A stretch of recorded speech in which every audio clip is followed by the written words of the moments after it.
우리 옆 사람과 이렇게 인사를 한번 나눠보겠습니다. 당신은 살아야 할 분명한 이유가 있습니다. 예.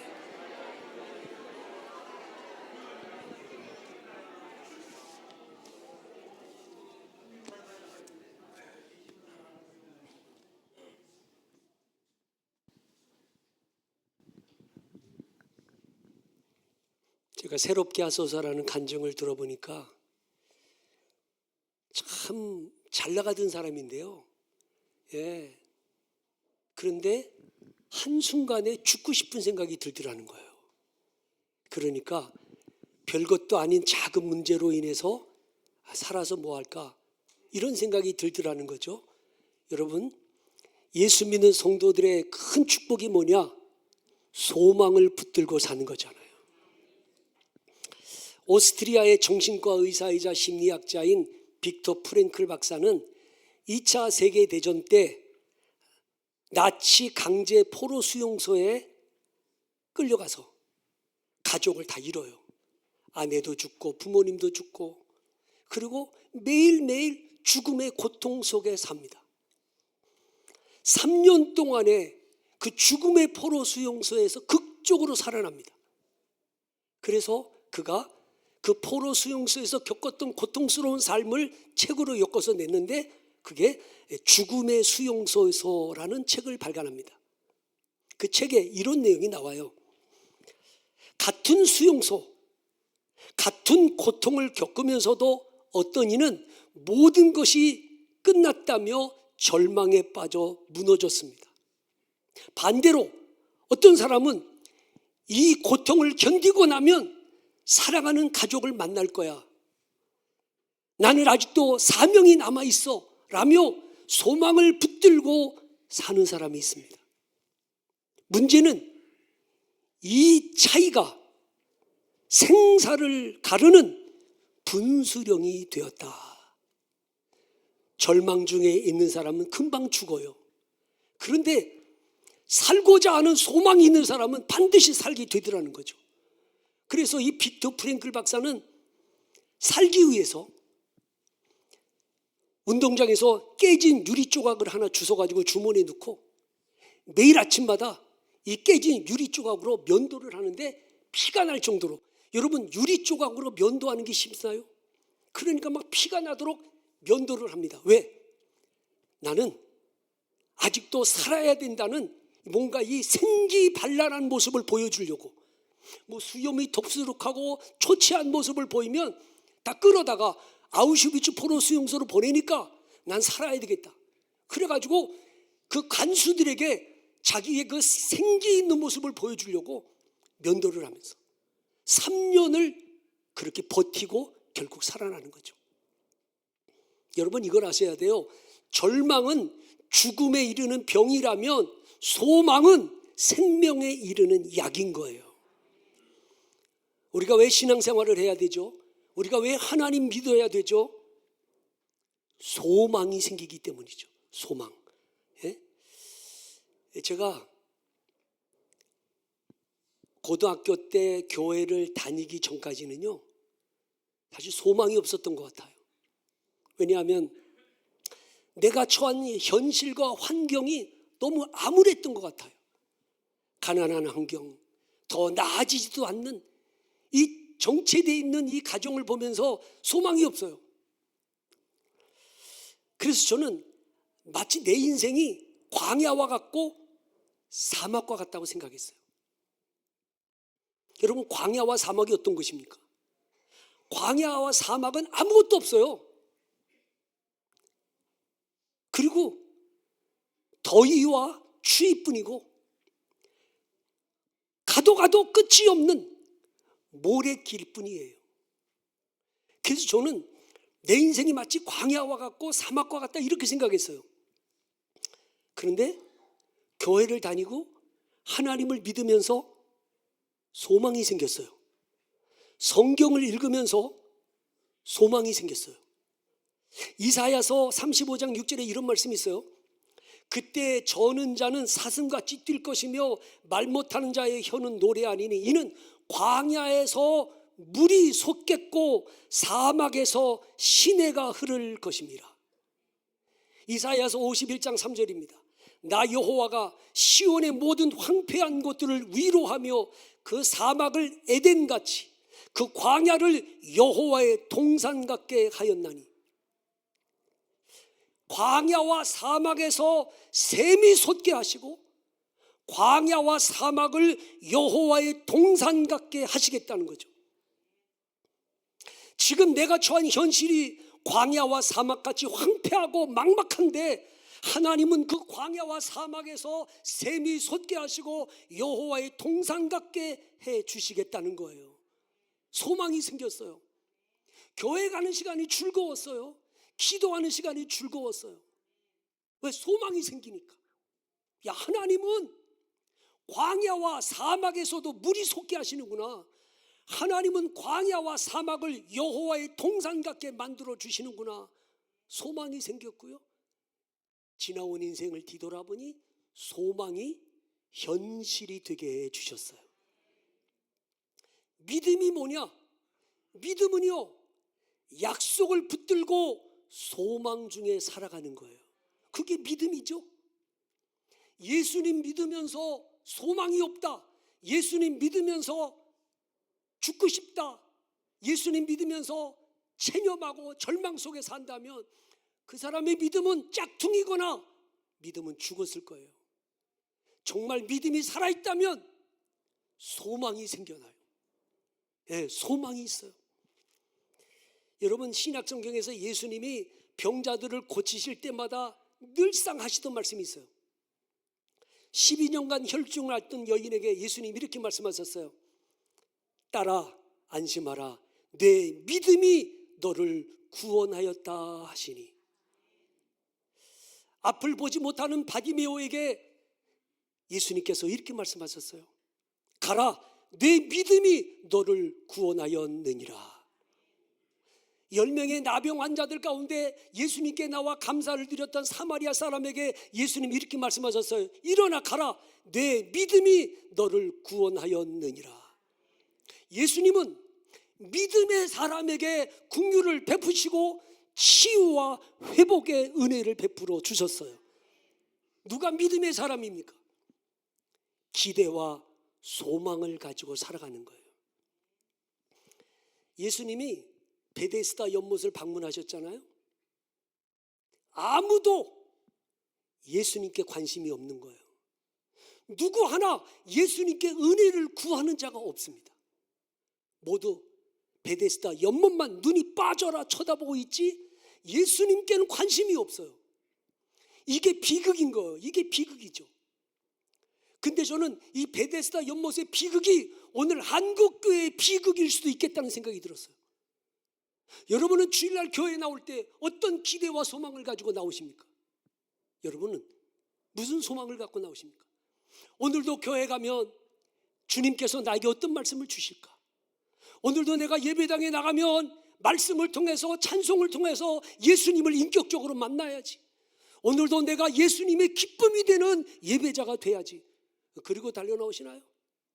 아니면 오늘 식당 메뉴는 뭘까? 오늘 성가대에는 퀄리티 있는 찬송 부를까? 오늘 목사님은 은혜로운 말씀을 전할까? 혹시 여러분들은 예배당에 나올 때 어떤 생각하고 나오십니까? 나는 우리 주차님께 모든 교인들이 예배당에 나올 때 온통 생각이 예수님께 집중됐으면 좋겠어요. 오늘도 주님이 내 마음을 치유해 주시고, 오늘도 주님이 나를 만나 주시고, 오늘도 주님이 내게 꼭 필요한 말씀으로 나를 다시 회복시켜 주시고, 예수님께 집중하는 예배자가 됐으면 좋겠다. 예수님께는 관심이 없고 베데스다 연못만 눈이 빠져라 쳐다보는 그 베데스다 연못의 비극이 오늘 우리의 비극이 되지 않았으면 좋겠다. 예수님께서 그 많은 병자들 가운데 38년 된 병자에게 다가가셨어요. 그리고 물으셨죠. 내가 낫고자 하느냐? 이렇게 물으셨어요. 이 물음 속에는 이런 의미가 내포되어 있는 거예요. 내가 38년이라는 긴 세월 동안에 이 병고에 시달렸는데 아직도 너는 네 병이 나을 거라는 기대와 희망을 갖고 있느냐? 이렇게 물으신 거예요. 내가 낫고자 하느냐? 너 아직도 희망이 있어? 너 아직도 기대가 있어? 라고 물으시는 거예요. 예수님의 이 물음에 38년 된 병자가 이렇게 대답하죠.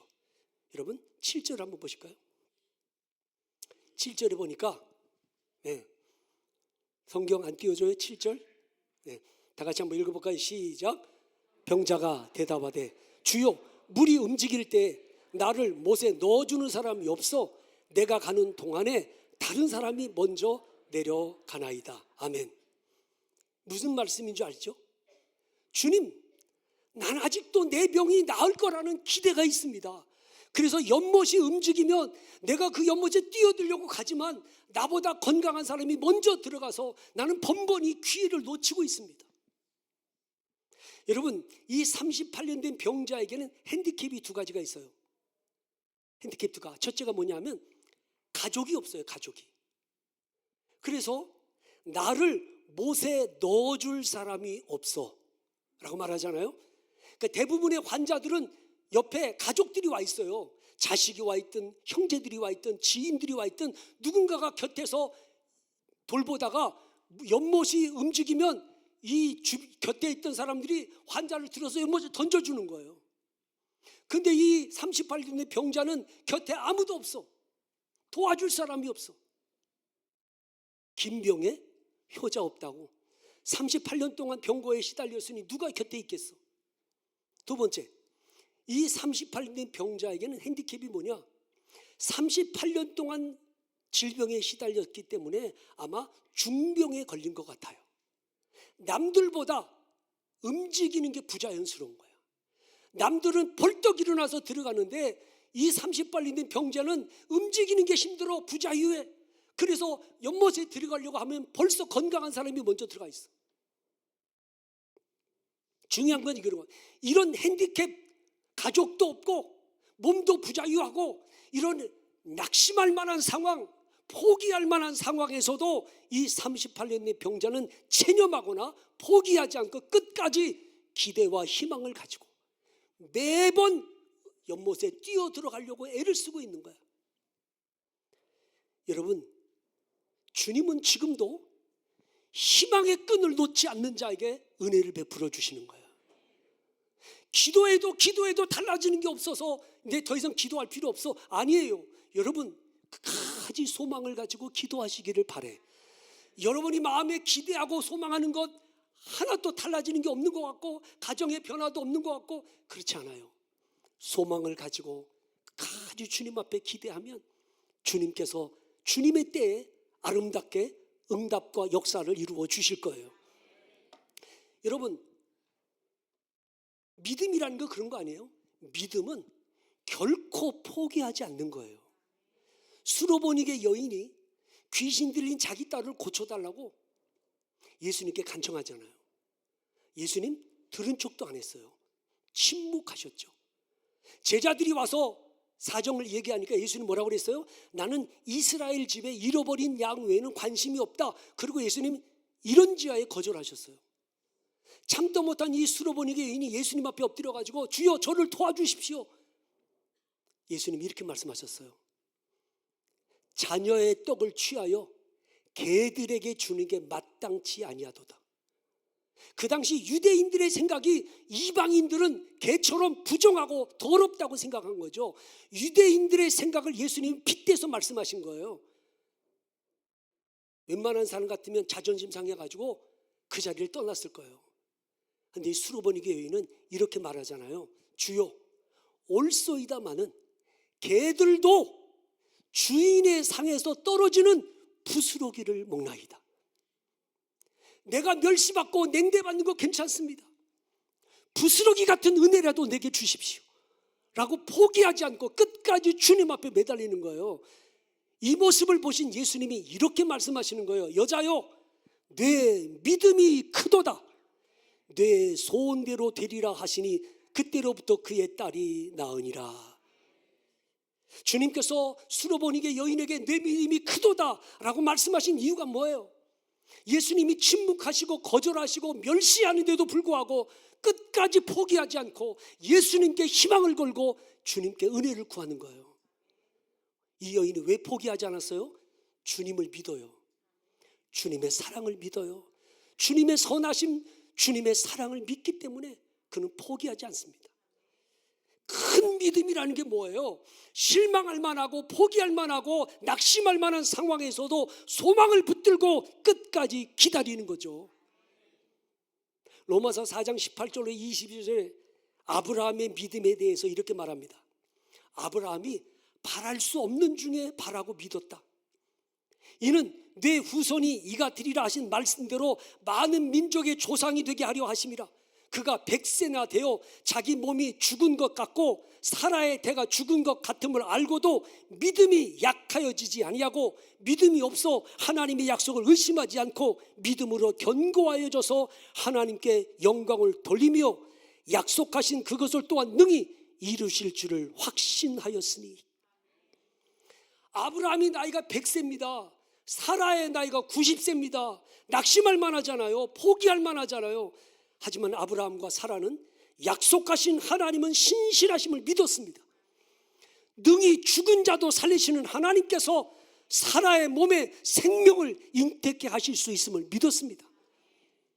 여러분, 하나님은 오늘도 믿음을 가지고 소망 중에 살아가는 자에게 은혜를 베푸시고 능력과 긍휼을 베풀어 주시는 거예요. 내가 낫고자 하느냐? 이 말씀은 기대와 희망을 가진 자라야 하루하루 최선을 다해서 산다는 걸 아시기 때문이죠. 기대와 희망을 가지고 사는 자라야 어떤 어려운 상황 속에서도 포기하지 않는다는 걸 알기 때문이죠. 지금 우리는 대강절을 보내고 있잖아요. 대강절이 무슨 날이에요? 다시 오실 예수님을 기다리며 소망하는 날이죠. 여러분, 그리스도인은 하나님의 약속을 믿고 소망 중에 살아가는 사람들이에요. 요한복음 14장 2절로 3절에 예수님이 이런 약속 주셨어요. 내 아버지 집에 거할 곳이 많도다. 그렇지 않으면 너희에게 일렀으리라. 내가 너희를 위하여 거처를 예비하러 가노니 가서 너희를 위하여 거처를 예비하면 내가 다시 와서 나 있는 곳에 너희도 있게 하리라. 주님의 약속이에요. 내가 다시 올 거야. 내가 다시 와서 나 있는 곳에 너희도 있게 할 거야. 우리에게는 재림의 소망이 있잖아요. 부활의 소망이 있잖아요. 영생의 소망이 있어요. 이 소망 때문에 고난도 환난도 핍박도 견디며 이길 수 있는 거죠. 히브리서 11장 36절로 38절에 또 어떤 이들은 조롱과 채찍일 뿐 아니라 결박과 옥에 갇히는 시련도 받았으며 돌로 치는 것과 톱으로 켜는 것과 시험과 칼로 죽임을 당하고 양과 염소의 가죽을 입고 유리하여 궁핍과 환난과 학대를 받았으니 이런 사람은 세상이 감당하지 못하느니라. 이런 사람이 누구를 말하는 걸까요? 부활의 소망을 가진 사람. 환난과 박해와 죽음에 이르는 시련이 닥쳐도 이들이 두려워하지 않고 예수 믿음을 끝까지 지키는 이유, 부활의 소망이 있기 때문이라는 거죠. 소망이 있는 사람은요 절대로 삶을 포기하지 않습니다. 소망이 있는 사람은 오늘을 성실하게 최선을 다해 삽니다. 세계적인 첼리스트 파블로 카잘스가 95살에 95세에 한 기자로부터 이런 질문을 받았어요. 선생님께서는 역사상 가장 위대한 첼리스트로 손꼽히는 분이십니다. 그런 선생님께서 하루에 6시간씩 아직도 연습을 하시는 이유가 뭡니까? 파블로 카잘스는 이렇게 말했습니다. 왜냐하면 지금도 제가 조금씩 발전하고 있다고 생각하기 때문입니다. 하루에 6시간씩 첼로를 연습하면서 그래도 내가 조금씩 발전하고 있다는 기대와 소망이 있기 때문입니다. 여러분, 소망을 가진 사람은요, 오늘도 성실하게 살아요. 절대로 포기하지 않아요. 우리는 하나님 앞에 가서 받을 영광과 칭찬과 상급을 기대하며 소망하며 삽니다. 다시 오실 예수님을 기대하면서 정결한 신부와 같이 믿음의 정조를 지키면서 이 마지막 때에 거룩한 삶을 살아가는 하나님의 사람들이 되시기를 주님의 이름으로 축원합니다. 기도하겠습니다.